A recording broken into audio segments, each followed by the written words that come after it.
The Comfortably Zoned Radio Network presents Weighted Donuts with your hosts Wayne Unger and Craig Stier.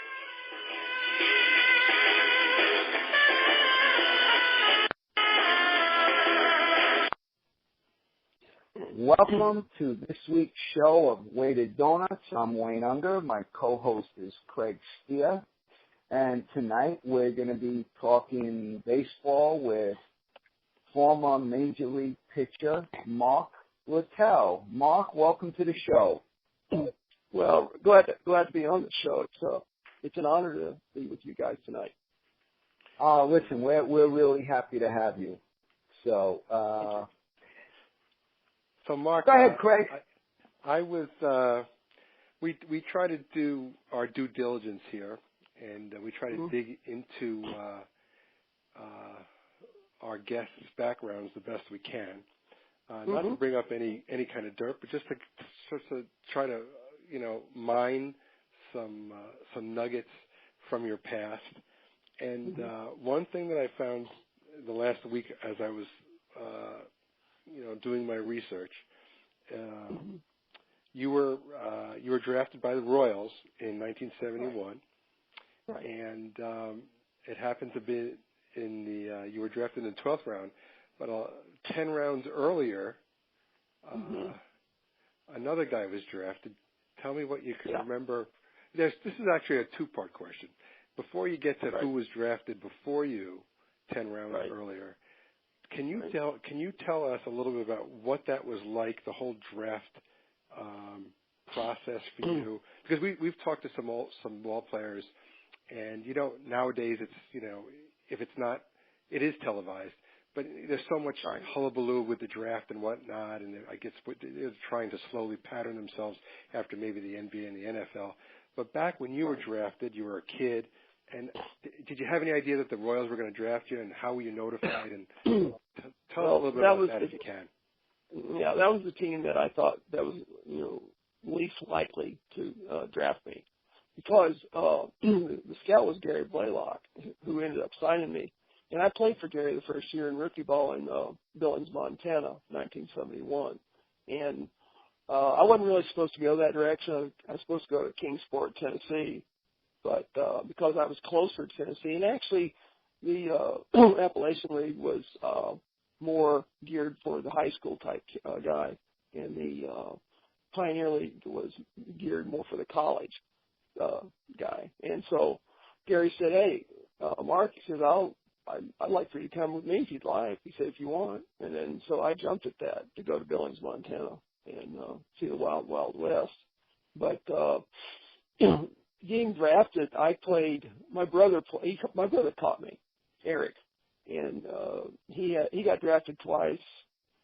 Once before college, once after college. He played Mississippi State. He was a kid, but he caught me, and so he was a year and 16 days younger than me.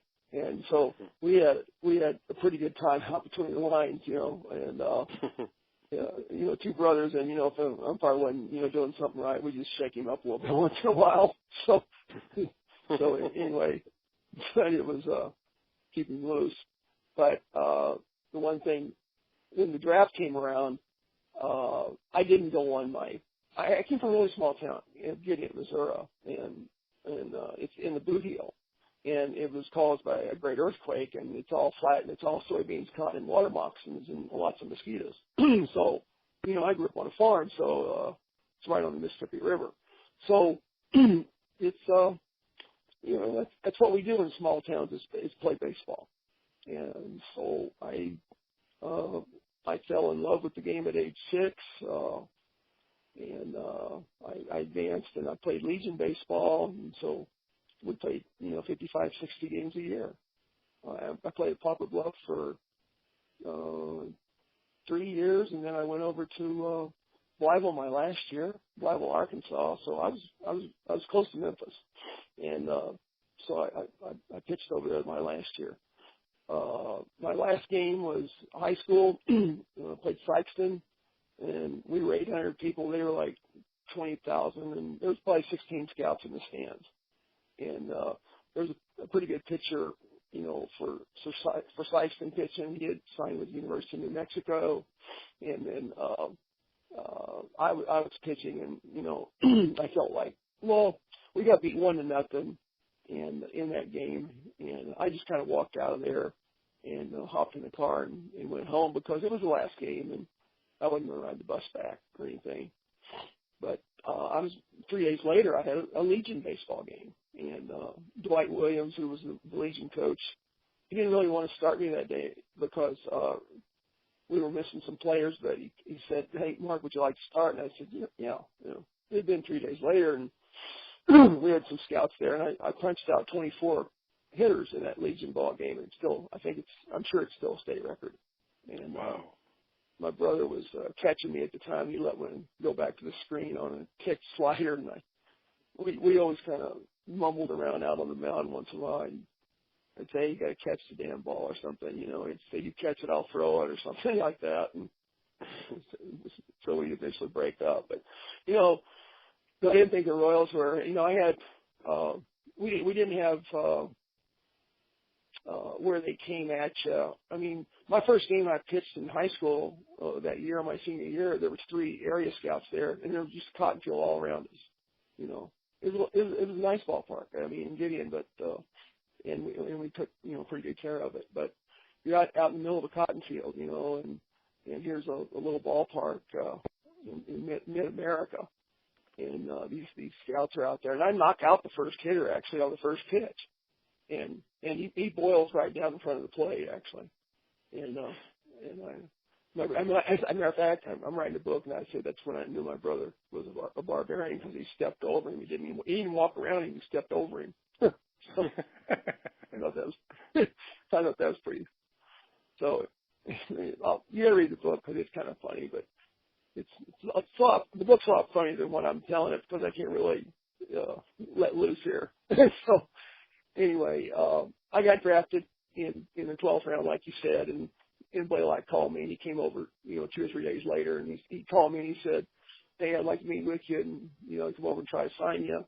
And I said, "Okay." And so he came to the door, and my dog's name was Dammit. My dad called him, he was a big German Shepherd, and Blaylock came to the door, and Dammit, I knew was going to get tangled up with Blaylock because he always went between somebody's legs.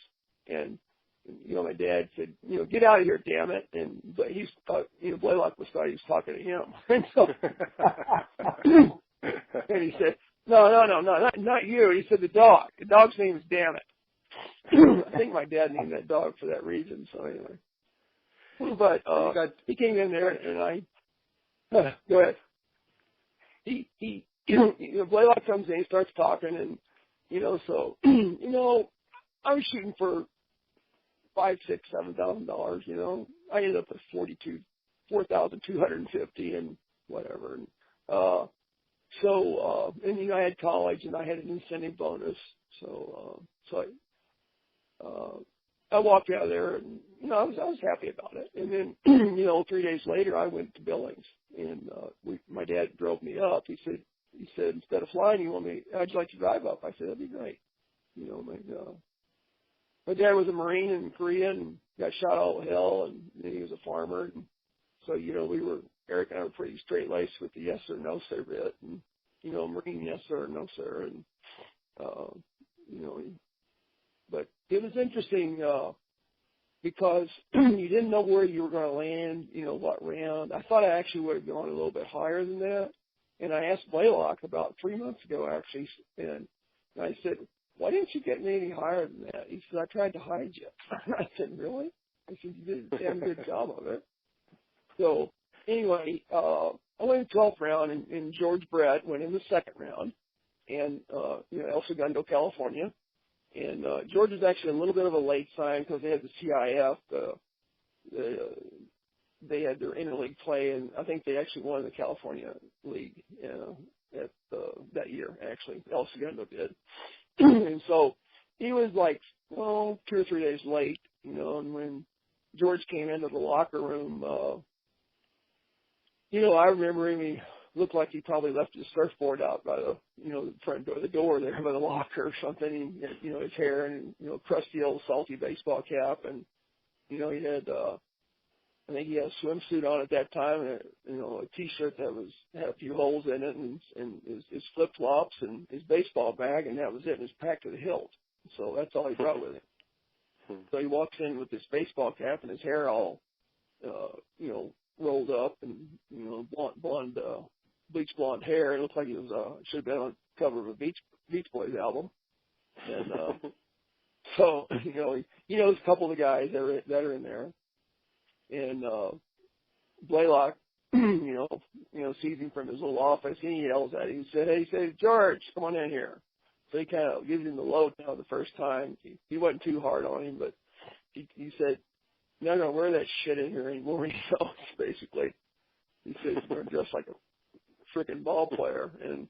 And so, I think George put on a better shirt and, some shorts, and he had sandals the next day, so he got on him about the sandals. He says, "You can't wear sandals, I told you that, So, but eventually, George was shortstop first part of the season, and then George he's thick-side, and so he wasn't going to be shortstop. He was going to be third baseman. He had the arm, and and George never hit 300 in minor leagues, and the first year in pro ball, I think he didn't hit 300 either. From there on out, he hit 300 though, and Roy Branch was the first round pick, and I think George got 25,000-30,000. I think Branch got maybe 50,000-55,000, somewhere in there for a first round pick back then. A big league ball player back then was George the best ball player? I'm sorry, Mark. Was George the best ball player you ever played with? Oh yeah, George. I played with a lot of good ball players, really good ball players. I had some pitchers like Suter was there, and you had Hernandez, and you had Simmons, and guys like that. And George is hands down the best ball player, and he's real loose. He's real loose on the field. I know I was real loose on the field too. And we were both pretty funny when you put us together in a sense, because we do some really interesting things out on the Major League Baseball field. People didn't even know. We didn't even talk baseball out there.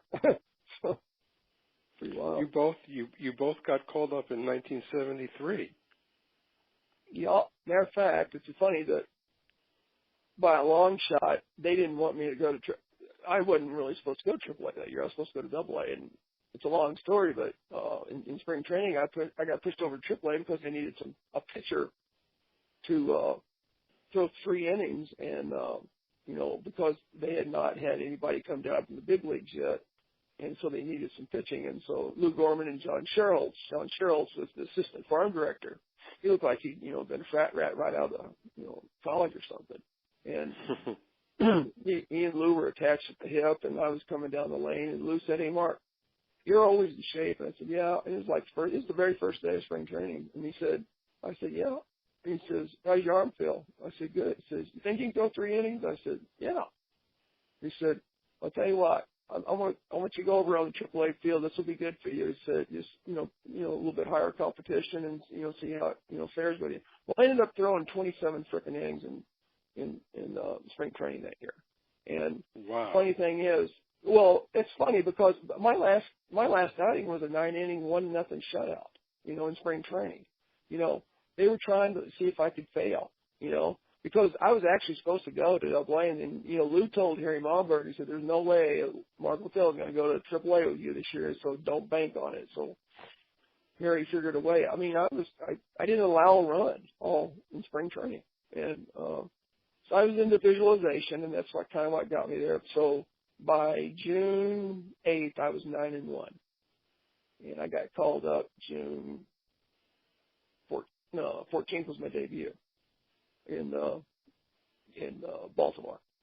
And I actually went up ahead of George, which is kind of funny, And then Roy Branch was a pitcher, and he had arm problems, and so he eventually ended up getting cut on, and he had some issues with his arm, so he never went to the big leagues. He stuck around the minor leagues for quite a while. Joe Zeb was the third or fourth round pick, I believe, and he was out of Chicago. But you see, the funny thing is when we were out in Billings, most of those were like UCLA, USC players. I mean, Pepperdine. There was a lot of California players there.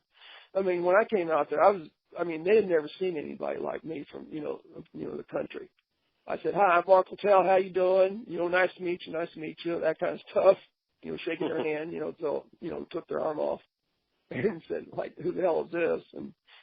And so the funny thing is, I didn't get in the first 6 games of the season, and then I get my first start in Billings over in Twin Falls, Idaho, and so Gary starts me, and I go, maybe 3 2/3, maybe, or something like that, maybe 4.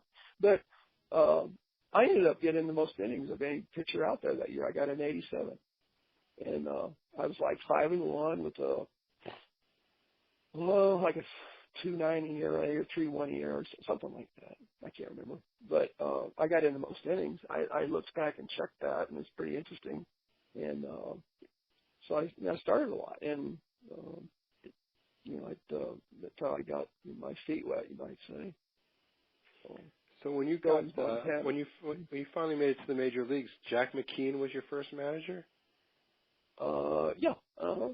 I actually threw an exhibition game in the old ballpark in Memorial Stadium when I was in A-ball. They called. I led the Midwest League in strikeout that year in '72, but I was just struggling really bad. I was 10-9 with about a 3.47 ERA, and the first game I threw a 3-0 shutout, 9 innings in Cedar Rapids, colder than hell, and from there on, it was just, basically, downhill. And so I struggled 10-9, 3.47, and the next year I ended up in AAA big leagues, So it's interesting. You're 20 years old, and all of a sudden, you learn how to basically focus, and you learn how to, basically calm your mind down. You have to slow it down, and that's exactly what I did. So I took this in, from a group of doctors that were there at Instructional League, and they worked with us. And Bill Harrison, Dr. Bill Harrison, and he has a book out called "Slow the Game Down" right now, and just came out. Well, actually 3 of them, but he does the Giants right now, San Francisco Giants. So, but he's a guy that tries to keep them in line, you might say.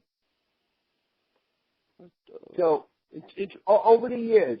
Who was your name a couple of your favorite teammates for whatever reasons about them?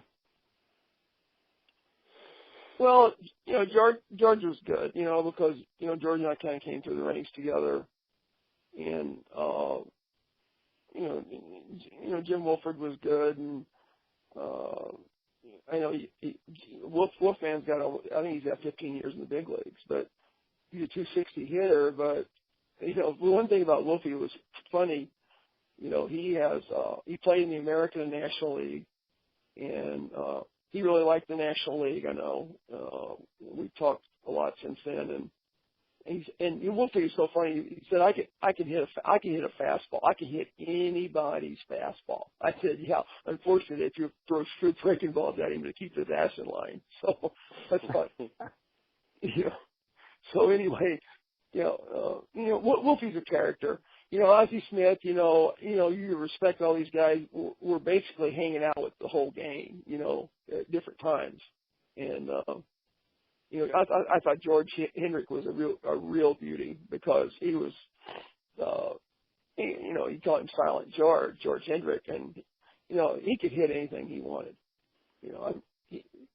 I don't doubt that. I don't think he really wanted to be a 300 hitter. I think he wanted to stay under 300 so nobody would bother him. And so, but he'd always hit 280, 290, it seemed like. And he could hit a ball hard, very hard. But there's so many players I've played with. It's just well, Jim Cott was out. I thought Jim Cott was great. He 16 Gold Gloves, and he, played 26 years in the big leagues. I mean, that's a big tip your hat, to, what are you doing right here, to stay in and, let me know the secret, so, and, he was very open about it. He was really good about it, open. And what was his secret? His secret really to me, he said, I turned the AC down. He said, I always slept with a long sleeve shirt.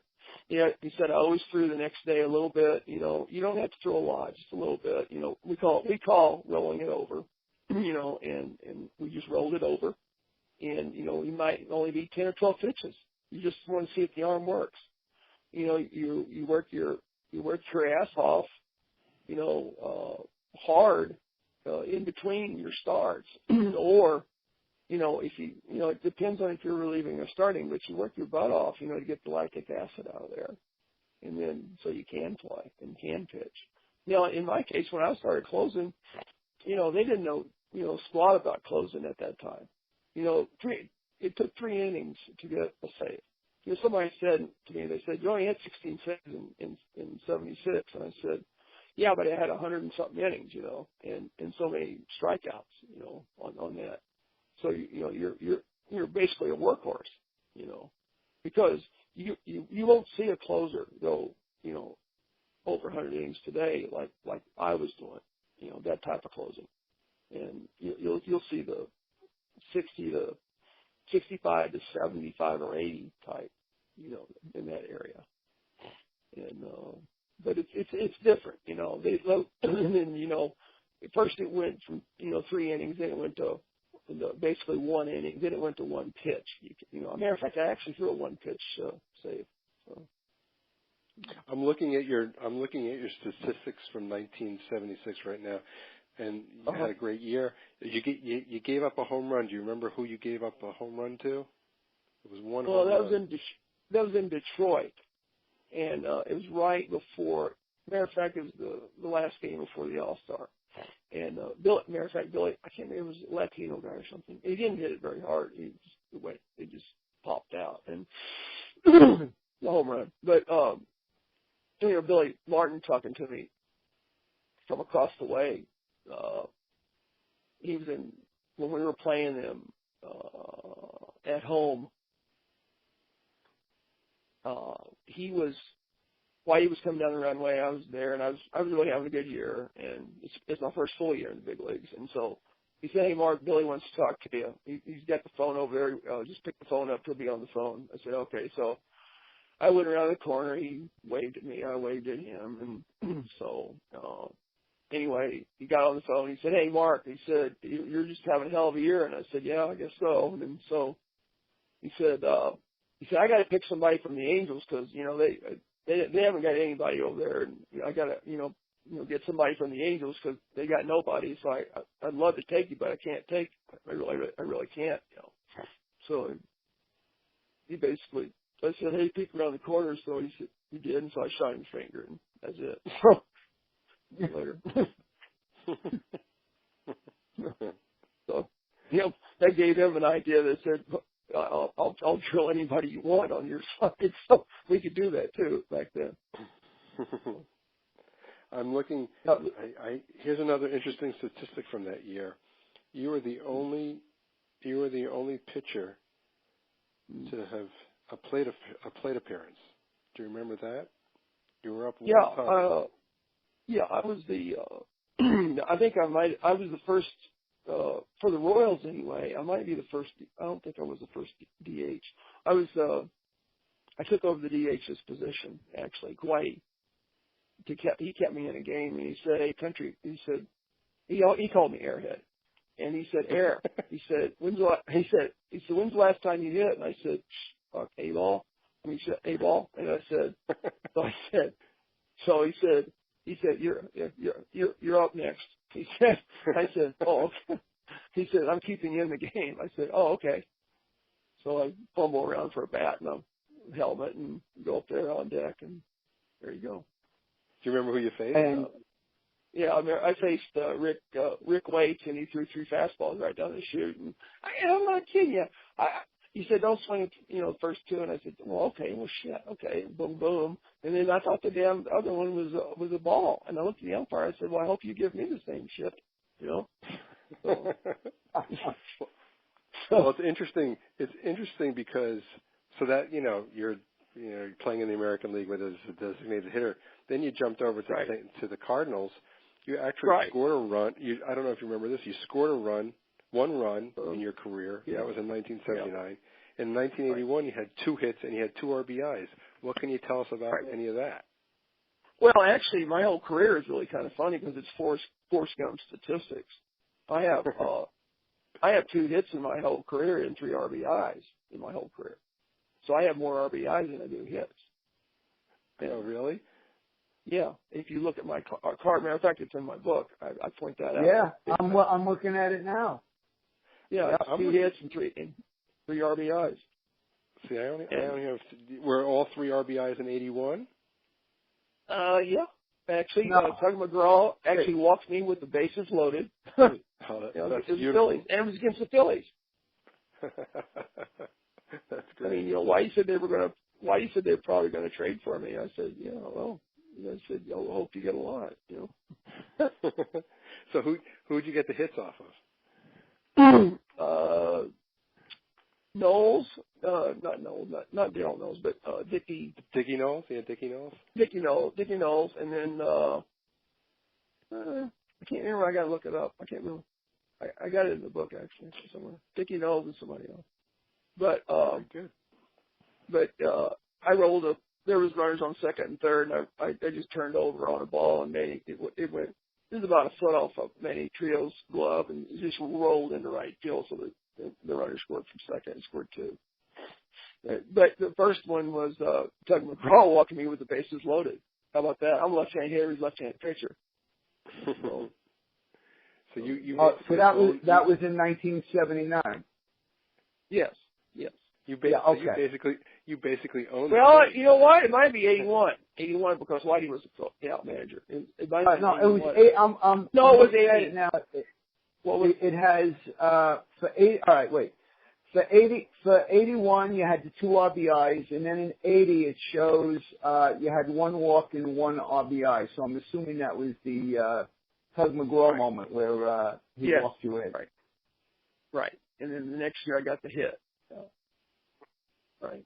And speaking of you hitting, I'm just curious. Do you like the DH or do you like National League style? No. Oh, I like National League. That's real baseball. It makes the manager make an extra move. I mean, it seems like everybody's looking, for hitters, and the fans are looking at the hits and things of that nature, and it's kind of like if they put in the automatic strike calling, computerized deal. I said you're going to see more hits you can shake a stick at because that's not going to have corners, So I mean, you really are. You're going to have some really high ERAs. So I'm not real fond of that one, Mark, I have to say, you know what? The people that we've had on the show in the game and sports writers, things like that, most lean toward the DH. I myself prefer non-DH, but they must be voting for Hillary then if they're like that. So I'm also I don't know where you guys stand on this, but I was reading a piece, an interview with Derek Jeter, and he was saying that back in '96 when the Yankees faced the Braves, it was kind of really neat for the Yankees because all they had heard about this great vaunted Atlanta Brave pitching staff, but they hadn't seen them because there was no interleague ball at that time. And I don't know how you guys feel about this. I'm just throwing that out there. I don't like intro. I don't like it. I like that. I used to like that the first time these teams saw each other would be in the World Series. Thoughts on that? Well, baseball, to me, you look at it as a tradition, and you're losing some young fans today. A lot, no, not a little. You're losing a lot of young fans today, and you've got so many changes, and you've got so many people. I know when I was coming up, there was 150, 160 million people in the country. Now you got 320, so you've got double, and so you've got 30 teams now. When I came up, there was 24 teams, and so you're trying to digest all these players into these 6 other teams, and you can always get in the different era argument, of the 70s and 80s were a really neat era, and this era that was formed right here in the late 90s to what we are now seeing is a different era as well. I've got the 50s and the late 40s, 50s, and the 60s, of course, is a different era to me. So it's separated. There's a cut right there. Right. But you got the new athlete nowadays. It's a different athlete. They're the Xbox. My thumbs are stronger than yours. Type athlete. And you got the Tommy John people. Because they're blowing out right now. And I call it pencil strength, because I know when my dad said take a cold failure apart and put the plow points on or mow the lawn or do something like that, your hands got strong on throwing soybean sacks and moving cotton bales, and you got strong in a different way. Now the kids go to workouts and they have their own trainers, and they go up down, sideways, see you later, okay, and it's all over, and they think that's legitimate workout. So, and then they go back to the Xbox. So there is a problem with the Xbox, by the way, because I coached close to 20 years, and we used to didn't allow it. Even the last 2 years of my coaching days, we didn't allow them to have it on the road. That's all they would see is probably just a television set when the ball was coming in. That's why you had probably some kids that went south and didn't really show their best. It's like pretty interesting. That's pretty interesting. Is that it is an addiction, actually. Yeah. Is that kind of universally banned to some extent now? I mean, I don't know. I think that the really good athlete, he's going to focus and he's going to do certain things to keep his body and his mind in the right condition to be on a field and be at the top of his game.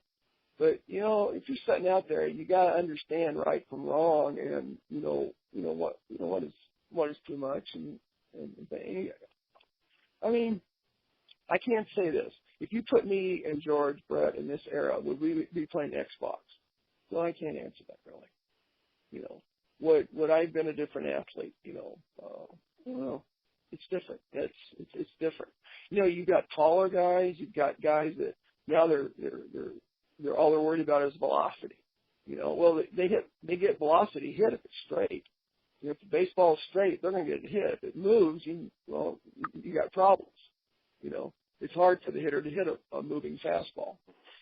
And you look at Maddox, who added he added and subtracted. You got Catfish Hunter, Maddox, guys that just were real pitchers.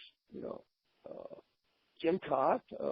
There's not very many. I mean, those guys could really pitch. They had some big cojones when they went out there and went around that plate and had that movement. But they had a knack for it. They really had a knack for it.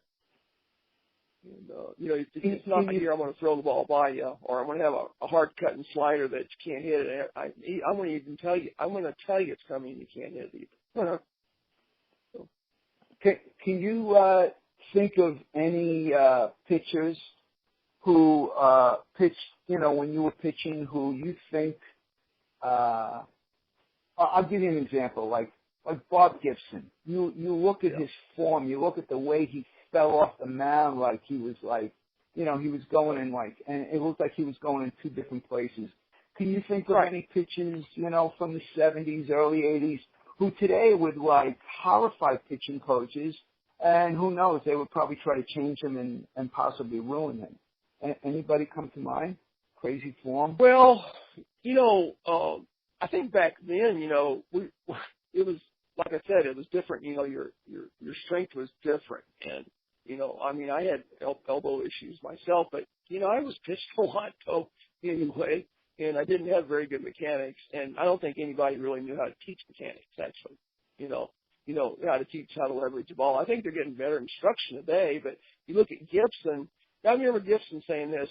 He used to go in after a game, he'd throw 8-9 innings, and he would go in, and instead of an ice bag, he put, hot water on his arm. He would just sit there underneath those showers and let it hit it. Because I've been in those showers before, and they have a couple of them that spurt out, real hard, and it actually massages your arm, and that's what you're trying to do is get blood flow into the arm. A lot of people don't understand that. Well, you put ice on the arm, they say, oh, it freezes it. No, it's after you take it off that's when it happens. Then that's when the whole thing happens. It speeds it up. So it's a reaction. So no, I certainly understand that. In my job, sometimes, I tweak my back and everybody's, put, cold compress. And cold compress never works for me. It's always the heating pad or a hot shower. So, it loosens you up. Sure it does. And, Gibson had it right, and then nowadays you've got so much therapy, So if somebody has a hangnail, they're down for 2 weeks, so it's ridiculous. You got to go to therapy. I mean, if you go out there on the field and, say, hey, I got twinge in my finger or my arm or something like that, that's probably good for 3 weeks. So you're trying to keep the athlete or the pitcher or the player out on the field. And, so you got doctors and trainers, and now you got strength and conditioning. And the strength and conditioning, that's all good and everything, but everybody's a guru in that. I mean, now we're getting pitchers that are too big up top, and that's one of the other issues. They do all these different type of workouts, and I'm sitting there going, holy cow, we just ran our asses off. That's all we ever did was just run.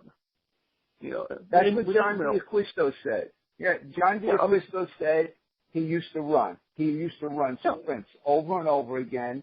And he says today he sees, after games, he sees pitchers after pitching a game. He sees them going into the weight room when, if they're going to do anything, they should just stretch out a little bit. And he feels as though that's a big cause of it. Yeah, he feels as though it's also a big cause of injuries, particularly, hitting the weights after you've pitched. Yeah, I mean, you just had a real strenuous thing right there. You're ripping a lot of tissue out.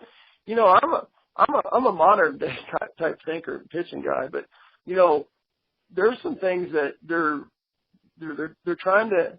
Some of these guys are trying to be gurus, and what they end up doing is they end up hurting a lot of people, and you're getting guys that throw 200 and 300 feet out, right now, 200, 250 feet out, so you're changing your arm angle, your body angle. I remember Bill Fisher, and Bill had a lot to say with Atlanta, and he was with Cincinnati. He had what's his name over in Boston?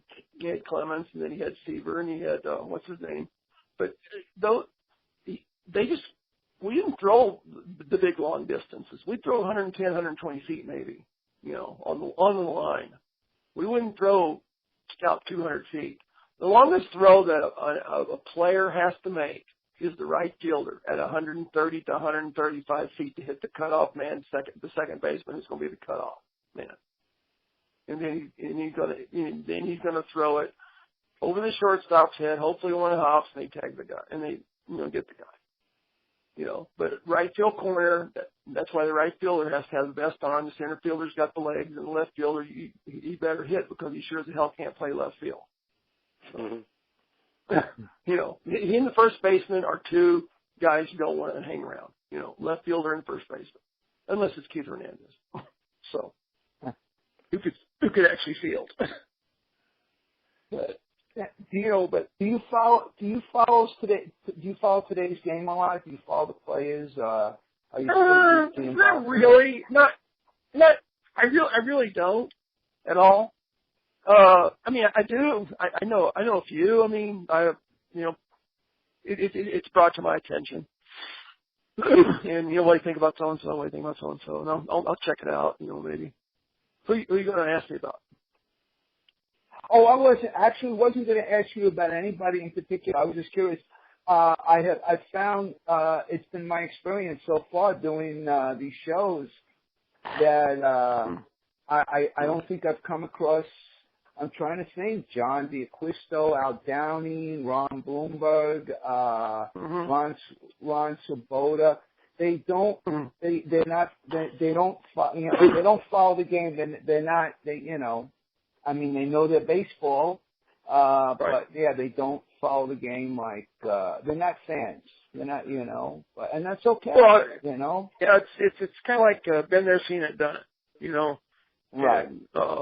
And then like when I was coaching, even I mean, I have a team. I have 2 college teams right now, and we won the Arizona Collegiate League, one of the teams. That was good. And then the funny thing is I have a 18 and 16U team out there in Arizona. And, you see some of these guys just wear these guys out. That's a problem in Arizona and Southern California right now. That's a real big problem is a burnout factor. And they have it. So, I mean, I always carry a lot of pitching on my teams. I don't want to get caught with my pants down on that. So I have a lot of pitching.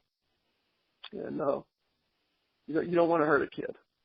So, but now finally they put in a pitch count in the state of Arizona for the first time. I told them 13 years ago to do that when I gave the pitching coach thing talk to the high school coaches. And it was like they're falling on deaf ears. I said, well, okay, you're going to get a lawsuit against you someday. I'm going to be the expert witness up on the stand. So. Unreal. So, see, I still do amateur ball though. I'm on the field I'm on the field more now than I was as a professional coach. Well, that's a lot. So you're coaching 16 and 18-year-olds now, amateur teams. Yeah, and I have 2 college teams in the college league, Arizona Collegiate League, during the summers.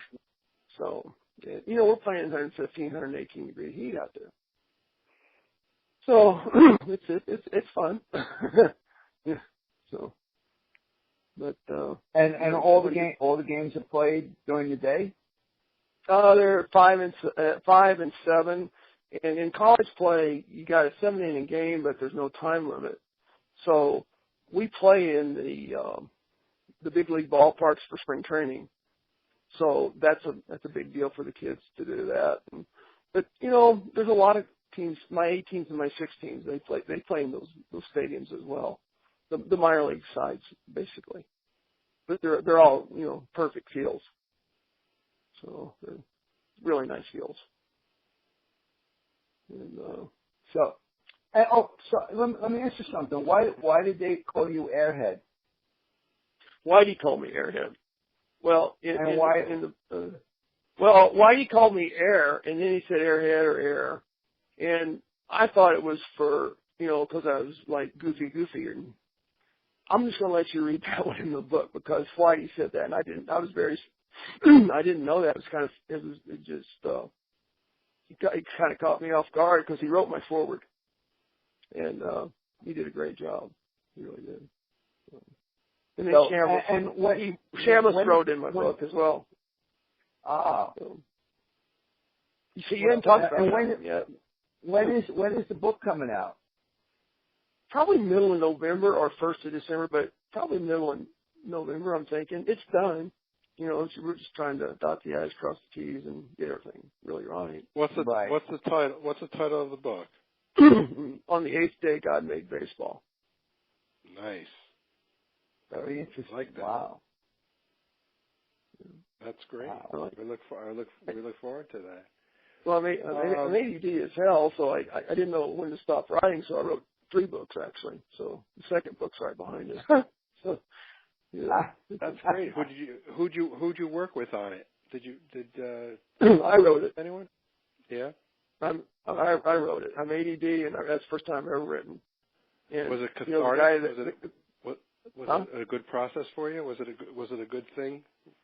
A good yeah, process it was writing? because it calmed me down actually because my twang, my Southeast Missouri twang is still in there, and so the guys that read it, they said, "You write like Mark Twain." And I said, "Well, he's a crazy son of a bitch out of Missouri too."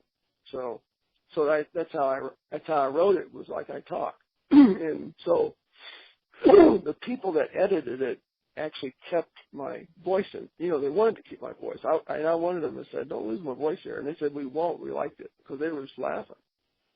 They said, So the second book's actually funnier, I think. It's different. It's called, Country Boy Conveniently Wild. And that's good. That has no baseball in it actually. It's about how my character was built with my brother. I mean, one of the stories is that I blew up a truck with dynamite by accident.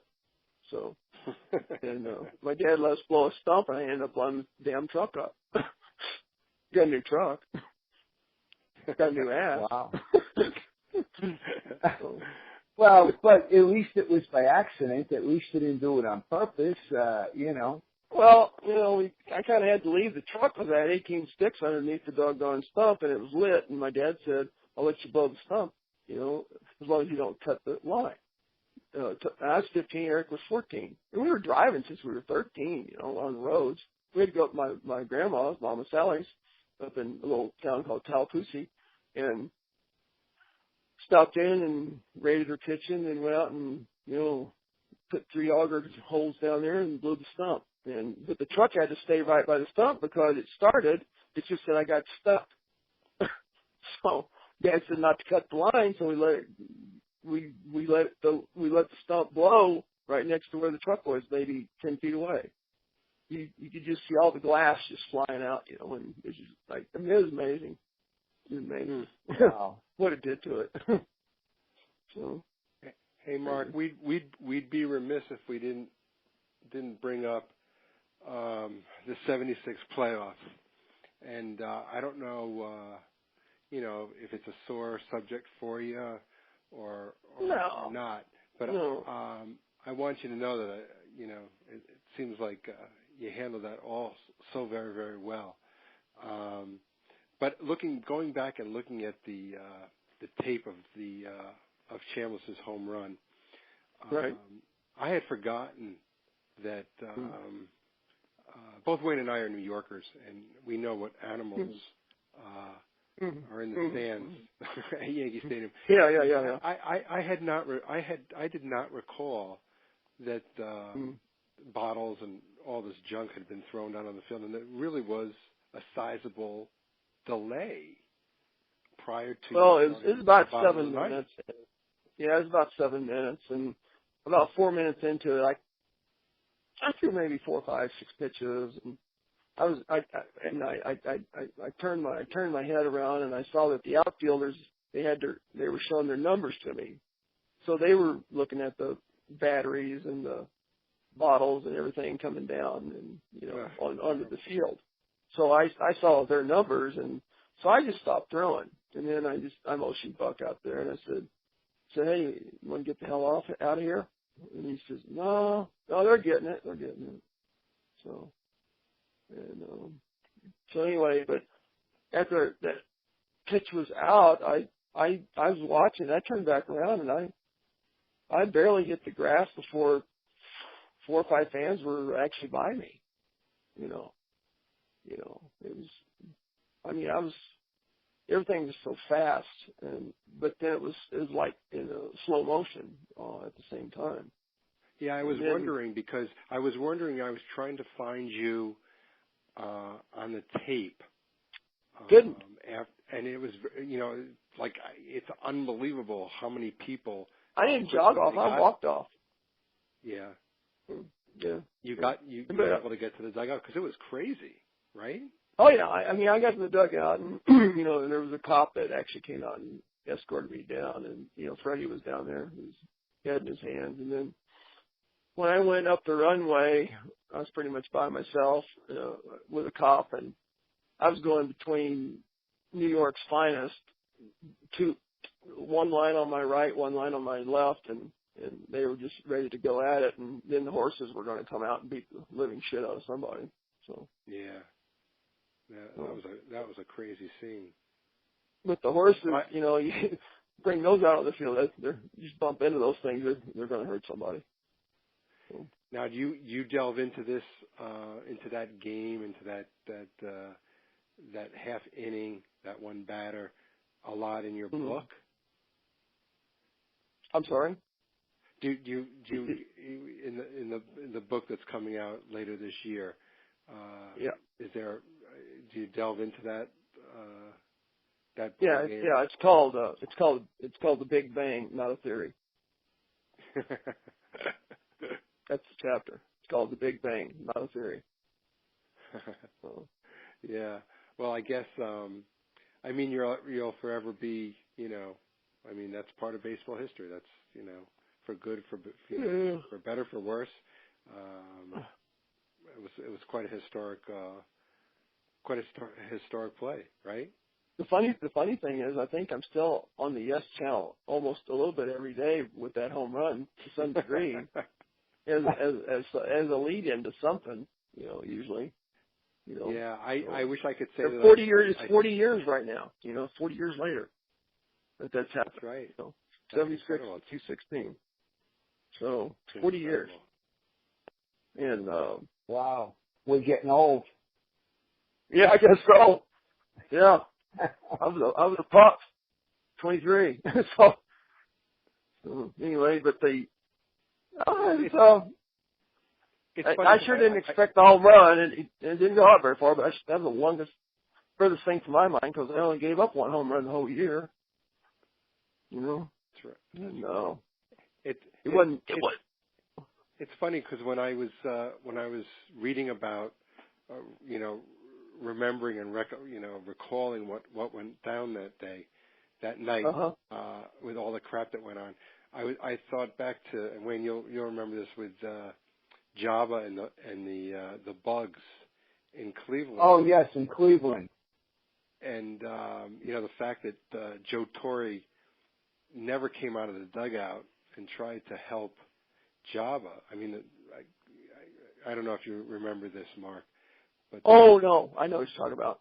Yeah. The Yankees were playing the Indians in the playoffs, and these it was like little mosquitoes were attacking Java, and Java up until that point of the season, no one could touch Java, and he ended up giving up runs, and the Yankees ended up losing the game and whatnot. But I was thinking the same thing along the lines. I'm surprised Whitey Herzog didn't come out and say, "What the hell's going on here? Get control of this crowd." I mean, that's a long time. Well, I don't think he could have done anything. And Bob Shepard was the one trying to, everybody, let's get this game going. Stop. We need to stop throwing things onto the field. So that was more. That wasn't Whitey. That was he couldn't. If Whitey would have come out, he probably would have prolonged it by coming out. And because you got Bob Shepard up there doing the best he can with the best sound system in baseball, and that's all that could have been done actually. Yeah, I think if it was a regular season, the umpires aren't going to go up there and say, no, you can't throw this down on the field. Yeah. So, and the fact that it was a postseason game, they weren't going to threaten anybody with a forfeit. They were just going to wait till they got it under control. Yeah, it's like postseason games. It's hard to get kicked out of a postseason game. Yeah. All I know is that you were put in that position because once again, in my lifetime, George Brett was probably one of the biggest Yankee killers And of course, you remember that the only reason the game was tied going to the bottom of the ninth was once again, or probably early in his career, he hit another homer. That guy every time you guys needed a hit, he was there. He was unbelievable. He got that off of Jackson, Right. Yeah. Oh, he hit off of he killed Gossage. He killed Catfish. Oh my God, he was so good. Yeah. He was a damn good ball player. I'm trying to think of the year. But Mark, were you at Kansas City when with the Pine Tar home run? No, I was over in the National League. You were in St. Louis. Okay, yes. I couldn't remember the year offhand. I was actually watching the game, and I'll just never forget,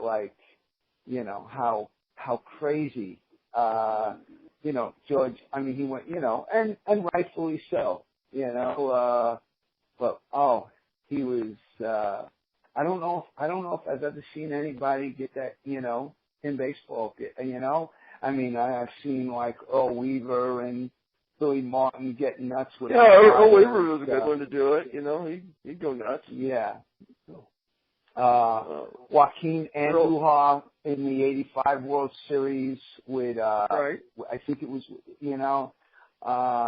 but George, I think George wins the award. He wins the Jimmy Pearsall award. You got the best acting award. Let's put it that way. Yeah. Yes. Well, he was like Tony Perkins when he played Jimmy Pearsall in Fear Strikes Out. Yeah. Right. So. But George was probably one of the calmest players on the field you'd see too. He was just out there being George and playing baseball. It didn't really matter. Yeah, no, he was like Craig said, he killed us, and he killed us for years. For years. Yeah. Yes. It was almost as though well, actually, I believe he was actually I believe he was quoted. He was a little peeved that I forgot if when the Yankees traded his brother, or he did. There was something he was not happy about the way the Yankees treated his brother. So it was. I remember with him. Yes. No, I remember that. Personal. So he was when George and I we went to Harrison together. I mean, we were there in instructional league in '72, and it was an interesting meeting. It's in my book about I call it separating yourself from the pack. And how are you going to separate yourself from the pack? So it's what basically I explained it. It's kind of they're all funny stories though. They really are. But Mark, when you saw him way back then, he's a cool guy and he's a little different. He's from California. But did you know then? I mean, could you tell then that he was going to blossom into the ball player that he? I mean, to blossom into the ball. Was it there? You didn't. What I didn't know was, who. I didn't know how the skill level of the other guys, like Ted Williams, Cam Usuals, Roger Maris, Mickey Mantle, those type of guys. And then you got, George Brett. So the one thing that stands out with George, you'll see, he wasn't the fastest guy in the world, but I'll tell you, he has that low center of gravity on his ass. And the other thing is his hands were extremely fast. Very, very fast. And I'll tell you why. It's because when he came in and we started going out in Billings and we go out to a bar, get a couple burgers and whatever. George, he'd play foosball. Well, he was in one of the national foosball tournaments maybe 10, 15 years ago even. But he's got some really, really fast hands, and he just eye-hand coordination. He's extremely good. And that's what caught my attention, you know. I said, holy cow, you know, he can really whop it, you know. He can get with it. But he, you know, the way he handled the bat, you know, you could tell that when Charlie got a hold of him and helped him, and he took him under his wing, and it all changed. You know, that's what happened. Charlie Lau. So. Yep. You know, the Bretts actually, until, you know, George, I believe, was like the only brother who wasn't born in Brooklyn. The Bretts were actually from Brooklyn, New York. Well, and, George is born in West Virginia, but whatever. Right. Yes. Yeah, and then you had I know what you're saying. Right. Yeah. So, George, it's, you know, I'm like looking at it now, and yes, he didn't, you know, he always had it in, and, you know, he felt as though, his brother also, they traded him to the White Sox, and they turned him into a reliever, and he became a thrower rather than a pitcher, is how the story goes, and he was never the same, and George never forgave them. So. Well, yeah, I know, George, I remember when, you know, Ken's been traded, like 16 times, I believe, wasn't it? Yep. Oh, he was traded a ton. He was on the 67 Red Sox, I think. Yeah, he was. That's right. Yep. That's when he was. That's his first game. He wasn't a bad hitter either. And he wasn't a bad hitter. Yeah. That's true. But, you know, I remember Ethel Brett sending me a telegram. It was there on my thing after the Chambliss home run. It's in my book, actually. And it was pretty cool, you know, because I can't wait to read your book. I'm looking forward to. We're both looking forward to reading it. I guess we'll try to you know, stay in touch. Yeah. But we'll certainly we'll certainly. You think it's going to be around Thanksgiving time? Yeah, I think so. And then you know what? It's a little different baseball book. It's not so much as statistics. It's basically how a farm boy, why would I go up to the big leagues, you know, and, you know, how in the world did I blossom into this thing? So you're taking it from age 6, actually, when I got my first hit. And that's a very interesting story, too, because I never had held a bat at the time. So, I mean, in a game. So, kind of interesting. It sounds like a great idea. It sounds like it's going to be a great book. By the way, I have to ask you before I forget. Are you still marketing the Nutty Buddy? Oh yeah. Okay. So get one online or get one in stores. That was, I mean, when I saw the video, it was just hilarious. And, you know, and Craig, he took a 90-mile-an-hour ball to the nuts, okay? But you're afraid to go on Facebook, okay? What can we do? What can we do to get you to cross that line? Where is Mark? Where is this sold? Are these sold online or in sporting goods? Well, we used to sell them online. We're with Battle Sports Science right now, and they're just like Under Armour or anybody else, and they go to the stores. I think my newest club is called Flex, but I've won 4 awards with this thing, and we have one that's a military grade actually, and catches a 9mm, and they're trying to talk me out of that because I'm thinking about taking that shot because I've been to that test. Pretty cool. But my cup is way different, and that's why it's anatomically correct. Wow. What about does it have a? And you think it would have a use for MMA fighters? They love the cup. UFC. They use it. Mm-hmm. Yeah, mixed martial arts, cricket, fencing. Anybody who's got a pair of nuts, you need one. I think just as New Yorkers, we could use them, right, Wayne? Well, even as granddads, because your grandson or granddaughter's going to come up and kick you right in the nuts anyway, so you might as well be prepared and let them hurt their foot and laugh at them. Yeah, I usually got kicked when I was sleeping. Yeah, that's kind of it. Yep. I should. We're big in lacrosse and hockey as well. Yeah. So that makes a lot of sense. It's made out of 124R Lexan. It's not the stuff it's made out of. I wanted the best stuff you could get for the least amount of weight with strength. So it's glass, 124R Lexan, but it's the shape that when you put it on. I wanted people to wear a cup to be safe. The kids won't wear a cup because they're all V-shaped. So they try my cup. Did you come up with that idea while you were still a player and then develop it later on? No, I was a coach. I did it in about 10 seconds. Okay. And did you do it after you saw somebody take one? No. I was eating when I was with the Royals as a coordinator. I was eating the pitcher's ass. I was out one day having some fun with them. And I said,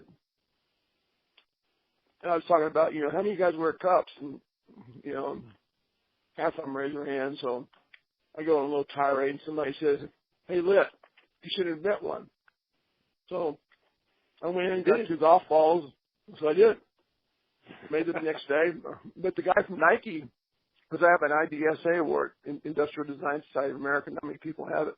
And this engineer from Nike, when we were sitting there talking to him, he said, you have an IDSA award, right? I said, yep. He said, so do I. He said, I'm one of the main head engineers here with Nike. I said, that's cool. And so that's funny. I said that he had the award and I had the award. And he was laughing about it. And in walks the big shots. And somebody says, well, how long did it take you to make this cup, to design it? And the engineer said, I'm going to answer that question for him. He said it took him under 10 seconds. I said, yeah, it took about 8 seconds. It's about right. Because I saw a flash. He said, because my mind operates in like a 3D type thing. So I see certain things. And so I saw it. And I said, I can do this. So whatever. Nice going, Air. Most people ask me if I'm an engineer, and I said, no, I'm a redneck from Missouri. So. Well, that's great. We're going to touch base with you closer to November. We look forward to the book getting published. That's going to be great. Thanks. Well, Craig, I'll be in touch with Mark on Facebook regularly. Mark, say something to get this guy on Facebook. Say something. Give me a little help here. I've been working on him for months. It's kind of funny, when you go on Facebook, with all the people that you end up meeting, because, I ran down people I hadn't met in years, and I guess it's good. I guess it's good for the heart, I'd say. It's a good spirit sometimes. It can be a bad spirit too, as well. Let's put it that way. But you're kind of in tune a little bit with what's going on in the world, either locally or, wherever. So, I don't know. It's interesting. Sometimes you don't want to look at it, and then you pick it up and you look at it and you say, well, that's interesting. So you start reading about it, and there you go. So, interesting. All right. I'll give it some thought. Thank you, Mark. Okay. Okay. Well, thank you for being on the show. Yes, Mark, thank you very much. And as soon as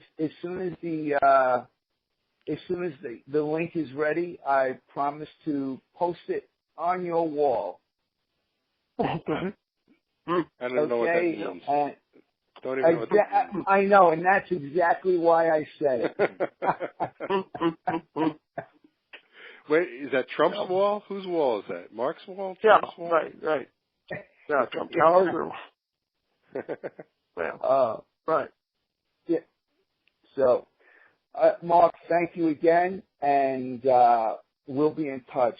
I really appreciate you coming on, and best of luck with the book. And let us know. As soon as it's out, please. Feel free to post it on Weighted Donuts. Thanks. Whatever you need. Okay. Thank you. Yeah. Have a good night, Mark. Yeah, you guys too. Enjoyed the visit. Take care, Mark. Thank you. Thanks Bye-bye. again. Bye-bye. Okay, great. Thanks, Wayne. Bye-bye. Bye-bye. Okay, Craig, are you going to say goodnight to everybody, or am I? I will. That was a great interview. He sounds like a great guy. I look forward to speaking with him again, and his book's going to be great. He's a real character. He's got good stories. He does. But, thanks for listening, everyone. Look forward to seeing you again next week. Have a good week, and we'll see you then. Take care. Yes. Good night, everybody.